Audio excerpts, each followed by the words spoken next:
Hello student, good morning. कशा आहात? बरं आहे ना?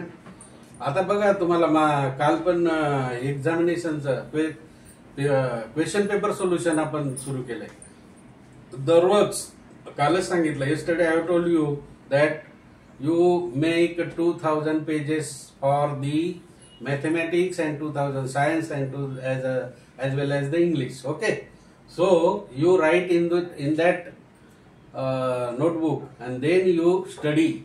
After studying, you will get the concept how to solve the question. So you will get technique, idea, concept, all these things. Okay. आता बघा, English मध्ये question paper मधलं आहे, the beggar and the young girl are playing on the road. The beggar and the young girl are playing on the road. बरोबर? On the road आहे, in the car, on the bus, on the trip, in the way, in the traffic, at home, at university. हे तुम्हाला सांगितलेलं आहे, त्याच्यावर study करा. आता इथे अपोजिट आहे बघा, बॅड सॅड सारखे शब्द आहे. बॅड सॅड समानार्थी, बरोबर की नाही? आता हे समानार्थी जरी असले, सॉरी हे आपलं राहिलं होतं ना, I will have to forgotten. आता बघा, डिबट फर्स्ट प्री, नंतर performance. Debut means first performance. हॅपीचं अपोजिट काय आहे? अनहॅपी. आनंदी दुःखी, अनहॅपी नाराज. आता रिसिव्ह म्हणजे घेणे, रिसिव्ह करणे, घेणे. त्याचं गॉट. रिसिव्ह म्हणजे गॉट. बघा, सगळे शब्द एका अर्थाचे 32 होतात बघा इंग्लिश मध्ये. फॉर्मर, प्रिव्हियस म्हणजे पहिलं. As far as first is considered sentences, it is farmer, the previous. नंतर डायटी म्हणजे गॉड, डायटी गॉड. आता एक वाक्य आलंय बघा क्वेश्चन टॅग साठी. ही रिसिव्ड द अर्जुना अवॉर्ड. त्याने हे अवॉर्ड घेतलेलं आहे. रिसिव्ड म्हणजे स्वीकारलेलं आहे, बरोबर की नाही? मग याचा क्वेश्चन टॅग करायचा. मग आता याचा पास्ट टेन्स आहे का, प्रेझेंट टेन्स आहे का, फ्युचर टेन्स आहे, याच्यामध्येच क्वेश्चन टॅग येईल. क्वेश्चन टॅग येतो, ॲज सून ॲज येतं, नो सूनर दॅन येतं, बरोबर की नाही? एक क्वेश्चन येतोच मित्र. त्यामुळे 2 मार्कासाठी तुम्हाला ते आहेच. अजून मी भरपूर देणार आहे. तुम्ही वहीमध्ये लिहा, प्रॅक्टिस कराल. तुम्ही पाठांतर करायचं नाही. सगळे तुम्हाला क्वेश्चन पेपर मधलं आन्सर लिहिता येतील.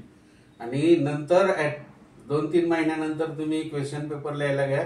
तुम्हाला हे पाहण्याची गरज नाही, तुमच्या माइंड मध्ये पक्क बसून जाईल. Okay. He received the Arjun award. Question tag काय होईल त्याचा? आता हा काय पास्ट टेन्स आहे, रिसिव्ड आहे म्हणजे पास्ट टेन्स. मग डझंट येईल का, डोंट येईल, विल नॉट येईल? तर इथं डीड येईल. Didn't he. हे बघा, डिडंट ही. आणि जसंच्या तसं वाक्य क्वेश्चन पेपर मध्ये, आन्सर पेपर मध्ये लिहायचं. क्वेश्चन टॅग कसा येईल? Didn't he. जसंच्या तसं वाक्य, ही रिसिव्ड द अर्जुना अवॉर्ड. आणि क्वेश्चन टॅग खाली लिहायचा डिडंट ही. त्याला तुमचा 1 मार्क. नंतर इथे म्हणी दिलेत बघा, service to man, service to God. आहे की नाही? मानवाला जर आपण सहकार्य केलं, ती देवाला सहकार्य होतं. मानवाला मदत केली तर ती देवाला मदत होते. आई वडिलांना मदत केली तर ती देवाकडे पोहोचते. Therefore parents are so much important मित्र. Service to man, service to God.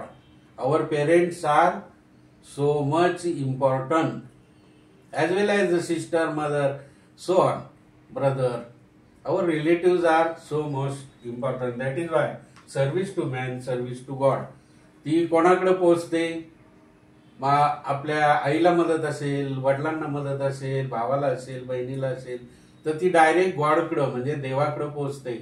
आणि तेवढं पुण्य तुम्ही घेता, बरोबर की नाही? आई वडिलांची सेवा ही वाया जात नाही. नंतर as you so so shall you rip. As you so so shall you रिप. म्हणजे पेरले तसं उत्तर देते. सो म्हणजे पेरणे. जर जमिनीत तुम्ही जसं पेरलं तेच तुम्हाला रिप म्हणजे उगवल. जसे पेरले तसे उगवते. जसे पेरले तसे उगवते म्हणे मित्र. या दोन्ही म्हणी क्वेश्चन पेपर मधले आहेत.